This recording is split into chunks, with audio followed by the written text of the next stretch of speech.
What is up, you guys? Welcome back to the channel. Welcome back to another video. In today's video, we're going to continue working on the E30 project, and hopefully in this video we're going to get all of the suspension back onto the car and finally make it a rolling car for once, because it's been on that stand for the longest time. If you guys did watch the last video, you know that I got all the suspension parts powder coated and painted and ready to go, and everything is looking so good. Literally every suspension part is brand new. I just love how this differential came out with all the new zinc plated bolts and everything. But yeah guys, I got all new bushings and wheel bearings and brakes, control arms, all kinds of stuff going on the car. As you guys know, I'm converting the car to 5-lug because it is originally 4-lug. So I have the E30 M3 front suspension right here. There's the M logo right there. I reinforced that subframe as well because those things are prone to cracking. Reinforced the rear subframe also. And then for the rear end, I got these adapters in order to install E46 rear brakes and rear rotors and the hubs as well. That way it converts the rear end to 5-lug. I got everything ready to go. The only things I do need to do is throw those new trailing arm bushings onto the rear trailing arms. I have to press the bearings in, the new bearings that are sitting right there, onto the trailing arms, and also install the subframe bushings onto the rear subframe. I also have to obviously assemble this trailing arm with the hubs and the brakes and the e-brake assembly and everything, so there's still quite a bit of work to do. So I'm just gonna go ahead and get to work and start pressing those bushings in first and just move on from there. Hopefully by the end of this video, most if not all of the suspension will be back onto the car.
Alright guys, we got the car finally situated back onto the lift and off of that metal platform that we had made. We're probably going to have an issue when putting the rear subframe in because it will be mostly like rear heavy since there's no engine or anything else in the car. So I'm probably going to start off by trying to put all the front suspension on and the front subframe and everything before I move on to the rear end, because I don't want it to be too heavy on the rear end and the car falls off the lift, stuff like that. But yeah, that's what we're gonna go ahead and start doing next. I'm gonna go ahead and start throwing whatever I can on this front suspension. One thing I wanted to show you guys, I know I showed you guys in a different video, but I got these BC Racing coilovers. Shout out to Audemars and Nautic, my friends, for buying this for me. This is basically a set for a 5-lug conversion on an E30. This is a E36 M3 coilover with an E30 camber plate on top. That way it fits your E30 strut towers. So everything should bolt up perfectly fine. I'm not gonna try to have it too low or anything for right now.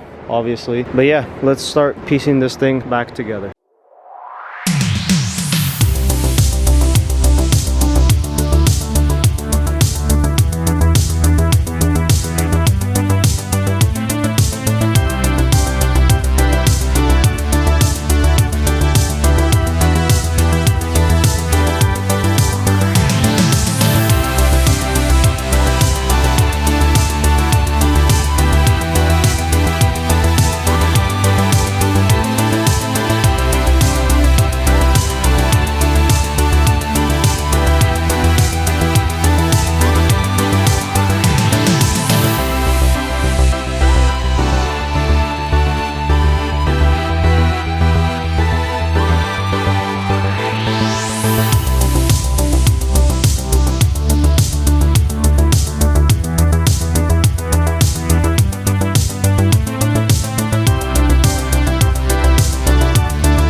Guys, the car is finally on the ground. It's probably been like 2 years since I started this build. The car is finally on all 4 wheels on the ground.